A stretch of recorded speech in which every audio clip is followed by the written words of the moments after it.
श्रवण कुमार माँ और पिता की सेवा करने के लिए तैयार, उनकी यात्रा कराने के लिए तैयार होते हैं। कावड़ में माँ और पिता को बिठा करके श्रवण कुमार तीर्थ यात्रा के लिए निकलते हैं। लेकिन श्रवण कुमार एक ही बात सोचते हैं कि मेरा भाग्य है, मेरा किस्मत है, मेरी तकदीर है, मेरा पुण्य है। मैं इस दुनिया में आया, मुझे बोलना चलना सिखाया, उन मात पिता तुम्हें वंदन, मैं किस्मत से तुम्हें पाया, मैं किस्मत से तुम्हें पाया।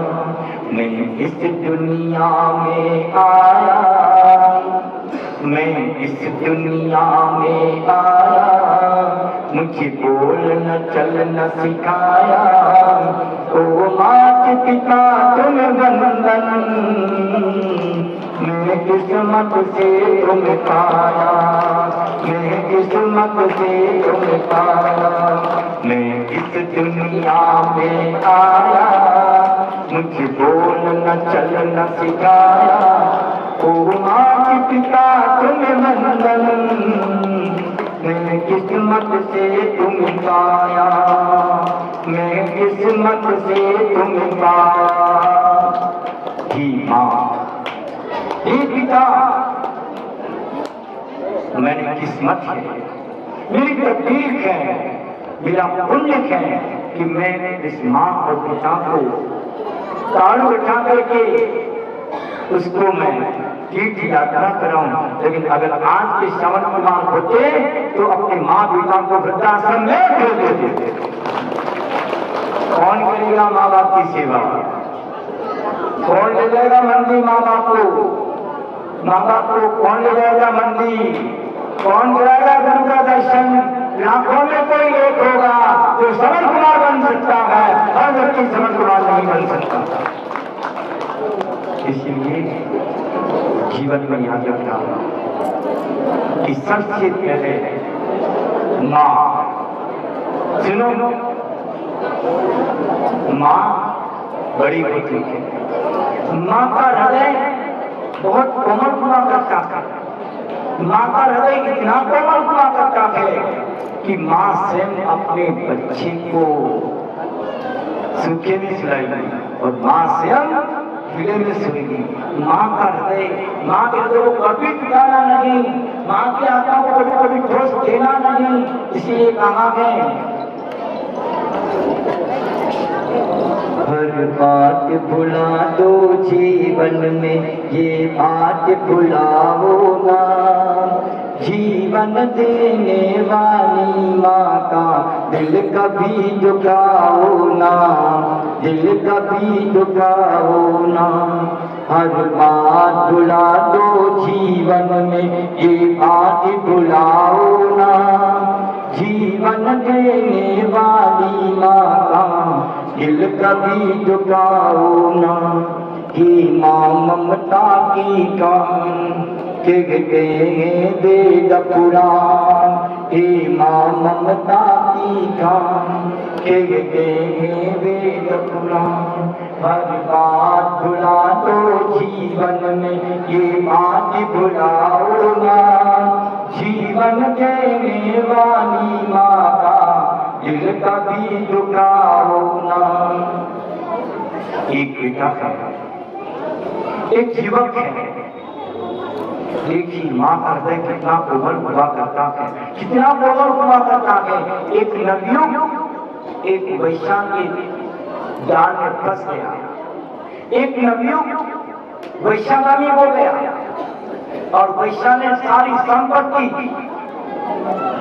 एकत्रित कर दी। उस लड़के से कहा, अगर तुम मुझे सच्चा प्रेम करते हो, अगर आप मुझे सच्चा प्रेम करते हो तो मेरी एक बात मानो। बोले कि क्या? बोले एक ही बात मानो। देखो मनुष्य क्या नहीं करता। बोले कि अपनी माँ का कलेजा लेकर के मेरे पास में आ जाओ। क्या लेकर जाओ? माँ का कलेजा लेकर के आओ। तब मैं समझूंगी तुम मुझसे प्यार करते हो। वो लड़का गया, अपने घर गया, माँ से कहता है कि माँ, मैं एक चीज से एक वस्तु लेने के लिए आया था। बोले कि कहो बेटा, तुम क्या चाहते थे? बोली माँ, मैं तुम्हारा कलेजा लेने के लिए आया था। माँ ने अपने कलेजा निकालकर फिर बेटे को दे दिया और बेटा कलेजा लेकर के जा रहा था। जाते जाते इसको ठोकर लगती है और कलेजे से आवाज आती है कि बेटा तुझे कहीं चोट तो नहीं लगी? वो तो मामा की तरह हो रहा। बेटा, ये बेटा तुझे कहीं चोट तो नहीं है? फिर वापस कलेजे उठाता चलता है, चला जाता है। उस वैश्या के अड्डे पर वैश्या कमरा बंद करके चले गए और उसके पर लिखा था, तुम अपनी माँ के नहीं हो सकते, तुम मेरे कैसे हो सकते हो? समय घड़ी का काटा घूम रहा है, 2:15 बजने वाला है। तो जीवन में याद रखना, माँ का उपकार कभी नहीं भूलना। यही दुनिया के अंदर सबसे बड़ा धर्म है, यही सबसे बड़ा धर्म है, अपनी माँ का कभी कलेजा नहीं निकाला। इसकी माँ बहुत सुंदर प्रतीक है, कितना अपने बेटे से प्यार करती है, कितना मोह, कितना राग है। तो कितनी अच्छी है, तो कितनी अच्छी है, तो कितनी भोली है, प्यारी प्यारी है। ओ माँ, ओ माँ, ओ माँ, ओ माँ,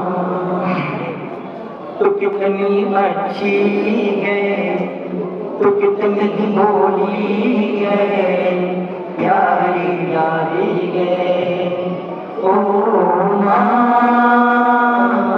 ओ माँ, कि ये जो जीवन है ये बन गए कांटों का तो फुलवारी है। ओ माँ,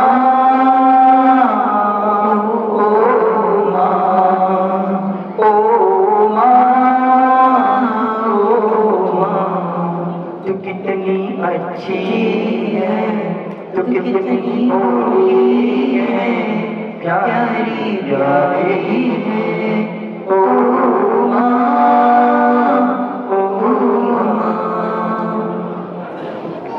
माँ, बच्चों की जो होती है, जो होती है किस्मत वाली उनकी माँ होती है। तो कितनी सुंदर है, तो कितनी शीतल है, तो कितनी प्यारी है। ओ माँ, ओ माँ, ओ माँ, ओ माँ। दुनिया में सबसे बड़ा अगर माँ है तो ठीक है, अगर माँ नहीं होती कहाँ से तुम आती? किसी ने प्रश्न पूछा कि गुरु क्यों जरूरी है? किसी ने पूछा गुरु क्यों जरूरी है? तो उसने कहा कि माँ क्यों जरूरी है? किसी ने पूछा गुरु क्यों जरूरी है? उसने कहा कि माँ क्यों जरूरी है? अगर माँ नहीं होती तो मैं संसार में कहाँ से आता? अगर माँ नहीं होती संसार में नहीं आता। अगर गुरु नहीं होता तो मोक्ष मार्ग कौन दिखाता? अगर सद्गुरु नहीं होता, अगर सद्गुरु नहीं होता तो दुनिया में मोक्ष मार्ग कौन दिखाता? सद्गुरु के बल के आधार पर हमारी नैया पार हो जाती है। इसलिए जीवन में सद्गुरु होना बहुत, गुरु होता है तो संसार से पार लगा देता है। कल फिर अपनी और मुलाकात होगी। आज आप लोगों ने जैन धर्म के बारे में समझने का प्रयास, जैन धर्म के कर्तव्यों का प्रयास, जैन धर्म में क्या क्या कर्तव्य है। कर्तव्य तो अनेक, माँ बाप की सेवा करना वो भी कर्तव्य है, गुरु की भक्ति करना वो भी कर्तव्य है। गुरु की वैयावृत्ति करना वो भी कर्तव्य है। भगवान का अभिषेक करना वो भी कर्तव्य है। स्वाध्याय करना वो भी कर्तव्य है। तपस्या करना वो भी कर्तव्य है। संयम का पालन करना वो भी कर्तव्य है। अनेक प्रकार के संसार के अंदर कर्तव्य होते हैं। जो कर्तव्य का पालन करता है वो भगवान महावीर या भगवान राम बन जाता है। इसी अपने जीवन में इस कर्तव्य को अपना कोई महावीर भगवान की धर्मानुरागी पुण्यशाली आत्माओं, कल आप लोगों ने जैन धर्म के बारे में कर्तव्य श्रेष्ठ होता है उस पर आपने विवेचन सुना, सुनने का प्रयास भी किया, अपने जीवन में उतारने का भी प्रयास करना, तो तुम्हारा जीवन धन्य धन्यमय हो जाएगा। जैन धर्म एक ऐसा धर्म है जो प्राणी मात्र के कल्याण की भावना रखता है। उसकी आज उपासना करने वाले, उसके अनुसार अपना जीवन जानने वाले वीर पुरुष मिलेंगे। उस धर्म का प्रचार प्रसार हर व्यक्ति कर सकता है, लेकिन पति से पावन बनने का प्रयास कौन करेगा?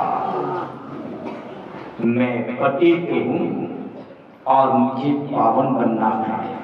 जीवन में एक प्रश्न जरूर याद रखना, मैं पति हूँ और मुझे पावन बनना है। पति से पावन बनेगा, तेरे मन में विचार आना चाहिए। जो व्यक्ति अपने आप को प्रारंभ में ही पावन मानता है वो पावन बनने वो कभी पावन बन सकता नहीं है। पेट वही भर सकता है जो भूखा है, जो भूखा है वही पेट भर सकता है। इसलिए आचार्य ने कहा है कि मैं पतित हूँ और पावन मुझे बनना है। पावन बनने के लिए मुझे क्या करना होगा? संसार में भटकाने वाला एक ही शक्ति है जो आपके पास में है। उस शक्ति का नाम है कर्म। कर्म तुझसे पति से पावन नहीं बना रहा। भगवान आदिनाथ से लेकर महावीर पर्यंत 24 तीर्थंकर उन्होंने आत्मा से परमात्मा की ज्योति जलाई, आत्मा से परमात्मा की ज्योति जलाई, आत्मा से परमात्मा बनने का प्रयास किया। उन्होंने एक ही कहा कि अगर जीवन में तुमको परमात्मा बनना है, परमात्मा की यात्रा करनी है, पति से पावन बनना है, तो जीवन में पुरुषार्थ की आवश्यकता है। बिना पुरुषार्थ के तुम परमात्मा नहीं बन सकते। पुरुषार्थ करो। अनादिकाल से संसारिक प्राणी की प्रक्रिया चली आ रही है। उसका मूल कारण कर्म है। हमारा ध्येय, हमारा उद्देश्य सही होना चाहिए। जब तक बीज बनेगा, जब तक बीज है तब तक वृक्ष की उत्पत्ति और वृक्ष की वृद्धि और फल लगते रहेंगे। उसी तरह से जब तक कर्म है तब तक तुम संसार में भटकते रहोगे। जिस दिन कर्म का नाश हो जाएगा उस दिन तुम स्वयं परमात्मा बन जाओगे। परमात्मा बनने के लिए तेरे जीवन में एक जिज्ञासा प्रकट हुई। अगर तुझे परमात्मा बनना है, मुझे आत्मा से परमात्मा बनना है, तेरे मन में ऐसा प्रश्न उठा कि मुझे क्या करना है? जीवन में त्याग और तपना, एक मिट्टी अपना उद्धार चाहती है, अपना कल्याण चाहती है। उसने धरती माँ से प्रश्न पूछा कि हे माँ, तुम मुझे बता कि लोग मुझे बदलित करते हैं, मुझे रोंदते हैं, मुझे खोदते हैं, मेरी अनेक प्रकार की यातनाएं हैं। क्या मेरे जीवन में कभी ऐसा अवसर आएगा मैं सबके प्रेम की भाजन बन सकूं? माँ ने कहा, हे मिट्टी, तेरे मन में ये भाव आया है तो तुझे क्या करना होगा? एक ही बात, तो ये सब प्रकार का सहन करना होगा। गर्मी भी सहन करनी होगी, ठंडी भी सहन करनी होगी, तपस्या भी करनी होगी। अगर तेरे मन में ये भाव आया है मैं सबके प्रेम का भाजन बनूं, अगर तेरे जीवन में ऐसा अवसर आया है तो एक ही बात ध्यान रखना, तुझे लोग ऊपर उठा करके लेके चलेंगे। कौन चलेंगे? तुझे मस्तक पर रखेंगे। पति से पावन बनने का तेरे जीवन में आया है, एक ही बात करना, जब कुंभ का जब कुमार जहां आएगा तालाब में, उस मिट्टी को खोदेगा, फावड़ा और खेती लेकर के आएगा, वो मिट्टी खोदेगा, मिट्टी को खोदेगा। तुझे सहन करना होगा, तुझे सहन करना होगा। बोले कि ठीक है, कोई बात नहीं। कुमार आता है, कुदाली और फावड़ा लेकर के उस मिट्टी को खोदता है। खोदते खोदते उसको माँ की याद आती है कि माँ ने मुझे कहा था तुझे कष्ट भी सहन करना पड़ेगा और सब प्रकार का सहन करना पड़ेगा। तो मिट्टी सहन के घबराती नहीं है, वो मिट्टी को खोदता है, एक टोकरी के अंदर मिट्टी को रखता है। रखने के बाद वो कुमार अपने घर पे जाता है, उस मिट्टी को कूटता है, बहुत कूटता है, बहुत कूटता है, बहुत कूटता है, एकदम उसको मुलायम कर देता है। और मुलायम करने के बाद उसको याद आई, अरे मुझे तो पीट रहा है, ये कुमार मुझे पीट रहा है। लेकिन मेरी माँ ने मुझे एक ही बात कही थी, मेरी माँ ने मुझे एक ही बात कही थी कि तुमको सब सहन करना होगा। मैं सहन करती हूँ, सहन करूंगी करूंगी करूंगी। उसके अंदर कुमार उस मिट्टी के अंदर पानी मिलाता है और पानी मिलाने के बाद उसकी लौंद तैयार करता है। जो कुंभकार लोग क्या बैठे हुए हैं सबको मालूम है। उस लौंद को उस चाक के ऊपर रखता है, क्या करता है? चाक के ऊपर रखता है और चाक के ऊपर रखने के बाद एक डंडे से उस चाक को बहुत बहुत तेजी से घुमाता है। वो कहती अरे तुम क्या कर रहे हो? वो मिट्टी उस कुमार से कहती है कि तुम क्या कर रहे हो? अरे बस मैं तुझे कड़ा बनाऊंगा। उसको फिर माँ की याद आती है, माँ ने कहा था कि चक्कर भी लगाना पड़ेगा, मैं चक्कर लगा रही हूँ लेकिन मुझे घड़ा तो करना ही है।